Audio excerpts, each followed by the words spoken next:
It is now my pleasure to welcome back to the stage Admiral Jonathan Greenert, Chief of Naval Operations. Admiral. Thank you very much. Good morning, everybody. Great time last night. Glad to see you all bright-eyed and bushy-tailed, ready to go on.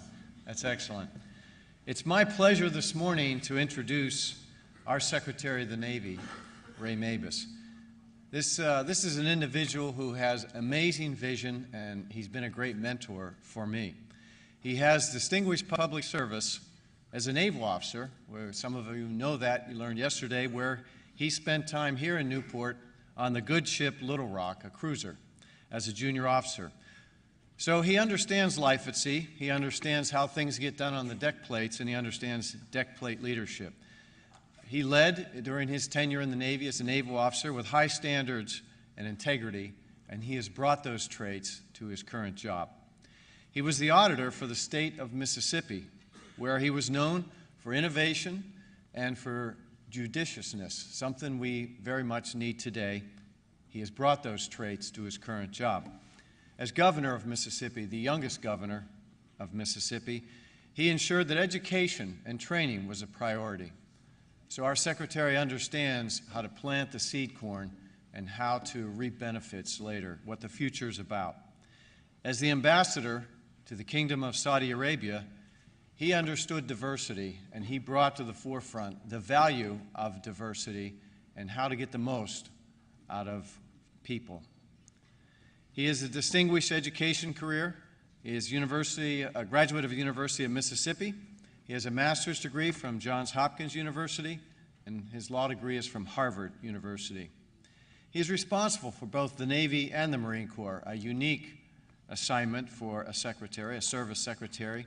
He has revitalized our shipbuilding plan, and some of you saw the product of that yesterday in our littoral combat ship. We are building many more than we were previously planned under Secretary Mabus. He has revitalized our acquisition process, where our negotiations much more judicious, that word again, and producing better ships. And he has a comprehensive, and what I like about it is a tangible energy, vision, and strategy. Please join me in welcoming this morning's speaker, Secretary of the Navy, the 75th Secretary of the Navy, the Honorable Ray Mabus.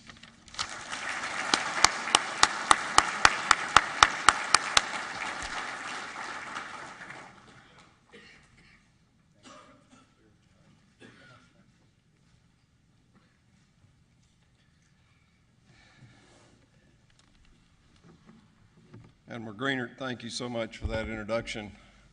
I know that just about everybody here has met our new CNO, Admiral Greenert.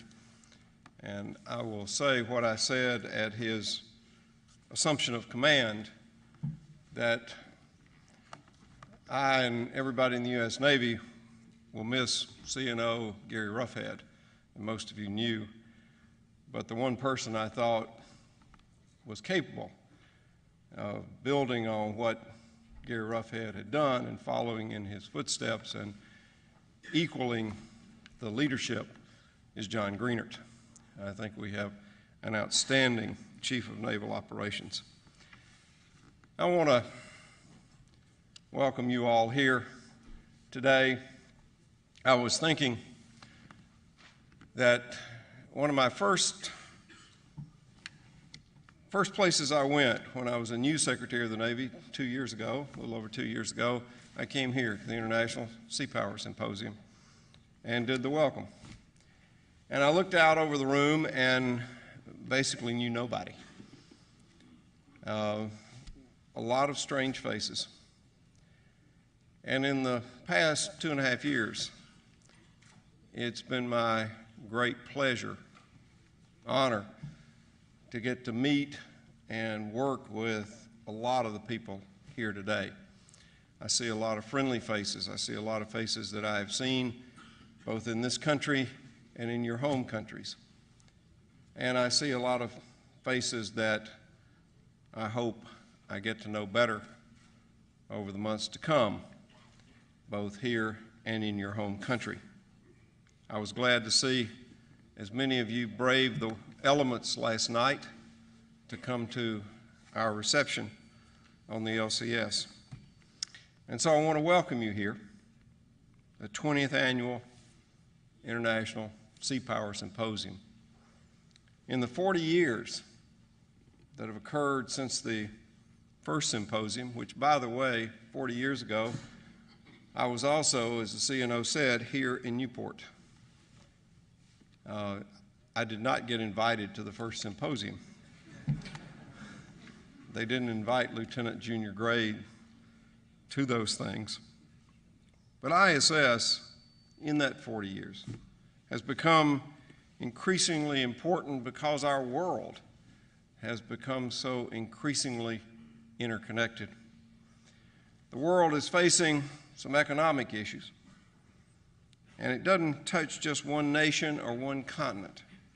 It's affected every one of us. The boundaries of individual nations today are crisscrossed by global commerce and global telecommunications. But one area that has not changed is the importance of our global maritime commons. This has served as a link between all nations and all peoples throughout human history. Despite some amazing advances in technology and travel, more than 90% of all our trade, all the trade for the world, goes by sea. And despite incredible advances in satellite technology, more than 95% of all our telecommunications go under the sea. So ISS provides an incredibly valuable opportunity to discuss common concerns, common issues, common visions. Given the nature of the challenges we face, the only way we can manage our shared responsibilities of this century is to have interconnected partnerships, and those have to be strong partnerships. One of the challenges to every one of our countries have been economic, fiscal. My government, like virtually all governments, is wrestling with matching resources with requirements. But despite those challenges, one thing should be very clear. The United States Navy is and will continue to be a global presence wherever and whenever we are called upon. But the challenges we face today require us not to do things alone, not to do things by ourselves, but to work closely together, to deepen partnerships, to share responsibility, to protect and maintain our common interests together. In his speech last month to the United Nations, President Obama said that when we face global challenges, the U.S. will be part of a global response. He said, sometimes the course of history poses challenges that threaten our common humanity and common security. Responding to natural disasters, for example, or preventing genocide, keeping the peace, ensuring regional security, and maintaining the flow of commerce. In such cases, we should not be afraid to act, but the burden of action should not be America's alone. And what he just described, responding to natural disasters, keeping the peace, ensuring regional security, maintaining the flow of commerce, he could have been describing maritime services. As you look across the seas and in every geographic region, in the time since we were last together 2 years ago, there are numerous examples of where our maritime services are doing just that. On both coasts of Africa, Africa Partnership Station with 34 participating nations. In the Caribbean and South America, Southern Partnership Station, Panamax, Continuing Promise, Amphibious Southern Partnership Stations. These exercises and deployments range from humanitarian assistance to information sharing to high-end combat exercises. In the Pacific Partnership, exercise Uchi Freedom Guardian, disaster relief across that great ocean, and forward deploying littoral combat ships like the one we were on last night in the Pacific, and RIMPAC, the world's largest multinational maritime exercise. In Europe and the Mediterranean, the Libya operation that so many people, so many countries here were part of, and forward deploying Aegis guided missile destroyers.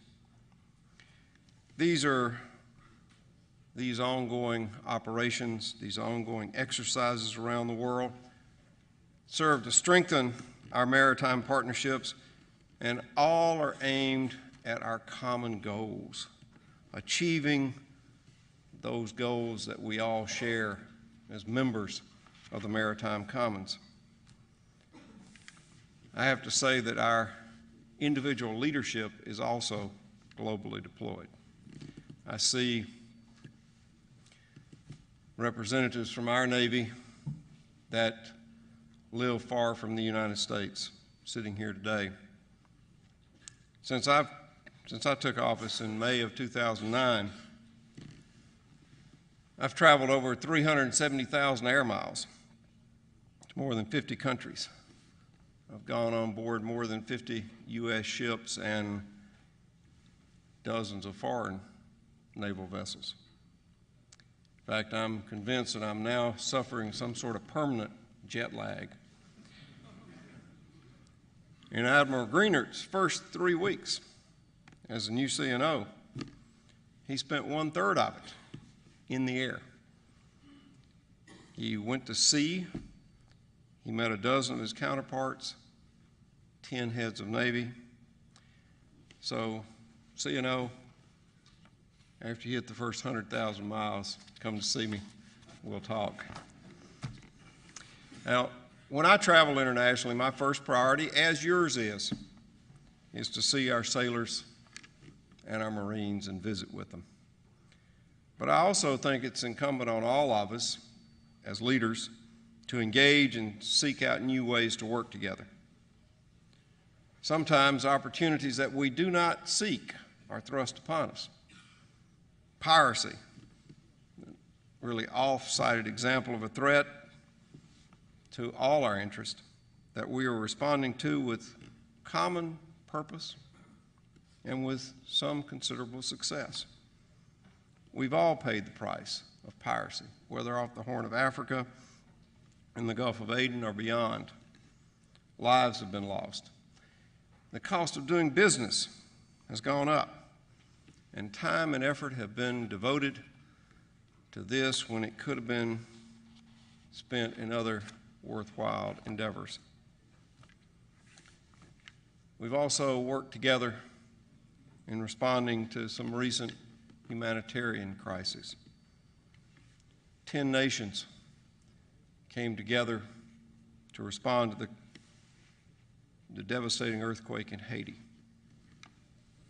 Nations from around the world, thousands of sailors were involved in the recovery and relief efforts following the earthquake and tsunami in Japan. And as Admiral Greener talked about, I think there's another area where the risks we face present us with an opportunity to cooperate. I've had the honor of visiting, as I mentioned, scores of countries. My role as Navy Secretary, and it's been rare when I went to a place where energy didn't come up as a topic of concern. Energy insecurity is increasingly affecting how the world looks at its relationships. Governments and military across the world recognize that energy can be used offensively and defensively as a weapon, denying an adversary access to critical energy stores. and that every military can be vulnerable to disruptions in energy supplies or budget impacts due to price shocks. We're pursuing some advanced fuel alternatives in the United States Navy. We have the opportunity to strengthen a lot of relationships with those, almost all of us, who understand the advantages of energy security. When the U.S. Navy launches the Great Green Fleet, these partnerships will be an integral part of our future force, providing safe refueling ports and economic relationships with countries with whom we share a common vision. We've also made a whole lot of strides in the last 2 years since we got together in our ability to operate together, using same systems or platforms, making sure those systems and platforms can communicate, can work together, can be a part of a seamless whole. Last night I was glad to see so many of you, as I said, came out in a pretty bad rainstorm to come aboard one of our newest ships, a littoral combat ship, LCS-2, USS Independence. That kind of ship is a major part of the future of our Navy and of all navies. You have to be fast, you have to be agile, you have to be flexible, you have to have a smaller crew, modular systems that can be changed quickly and can support missions all the way from high-end combat to disaster relief. You have to be able to operate in shallow littoral waters, but also capable of doing blue water operations as well. You have to be able to defeat things like mine warfare and surface warfare and submarine warfare. When I became Secretary of the United States Navy 2.5 years ago, I looked out at the smallest fleet that America's had since 1916. And as CNO mentioned, I've tried to make rebuilding our fleet one of my top priorities. And we've gone from building around 5 ships a year to building more than 11 ships a year currently. But to do that, you have to get good value, you have to get a fair price for the ships that you purchase. And I think that the ship you were on last night, the LCS, serves in this country as a template for how you can do that. Working together with us, industry was able to dramatically reduce the cost of that ship. And because of that, we're able to buy more ships faster, and American taxpayers saved almost $3 billion on the first 20 ships that are under contract now. These are just some of the things that we have done to work together, to cooperate with each other.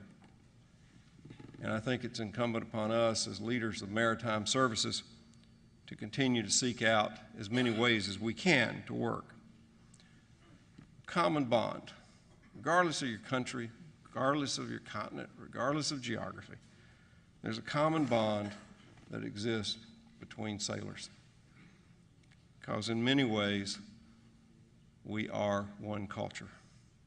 We share a tradition more than 2 millennia in the making.